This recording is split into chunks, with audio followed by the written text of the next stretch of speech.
This one is called This Isn't About the Number 6. It is the longest poem, and I hope my voice doesn't skip. It's probably my most personal poem in the collection, and it begins on page 47.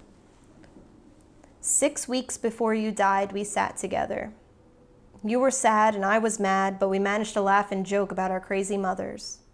We ate sandwiches together. We hugged and we shared our last words. Of course, we didn't know then that they would be our last. 6 seconds before I knew you were dead, I wasn't thinking about you at all. I was thinking about the test I had just sat down to take. It was on Shakespeare's sonnets. Then my phone rang. 6 seconds after I knew you were dead, you were all I could think of. I flipped through my memory, tried to recall our last words. I couldn't remember, and I left class in tears. 6 minutes after I knew you were dead, my phone rang again.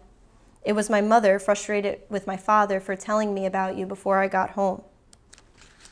I was already driving home. My parents were nervous I wouldn't be able to concentrate on the road, but I made it home just fine. 6 hours after I knew you were dead, I went on social media. I wrote, I will miss eating French fries with you. I knew you would know what I meant. 66 hours after you died, I saw you for the last time. Your father screamed my name, and I still hear it. The lipstick you were wearing did not look right. My mother whispered to someone to change it, and they did. I read a prayer at your funeral, but I can't remember the name. Your father eulogized you. His love for you kept his knees from buckling. Your mother took a nap. She woke up crying so loud that we heard her from the first floor. I saw my father cry for the first time as he hugged your father, who bought a suit he has not worn since. I watched my father kiss your casket. 6 days after you died, my mother turned 50. She didn't want to celebrate her birthday that year, so we didn't. 6 weeks after you died, I ate an entire loaf of bread. I was with your mother and your grandmother. Your grandmother died shortly after, we believe, from a broken heart. 6 months after you died, you turned 20. I promised myself we would celebrate your 21st the following year, and we did. I found my journal, you know the one.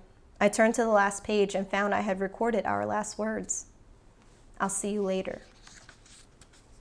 6 Christmases after you died, your parents still hadn't put up a tree. I went to church, wanting to light a candle in your name.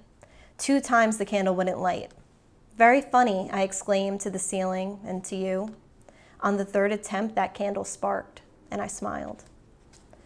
6 years after you died, I got married to someone who you would have met if you had survived 6 months longer. You appeared in the slideshow, and your father looked at me and mouthed thank you. I still don't know why he was thanking me. I wanted to see your face that day, too.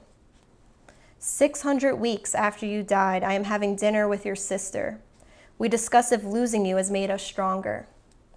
I don't want to be stronger, she tells me. I just want my sister back.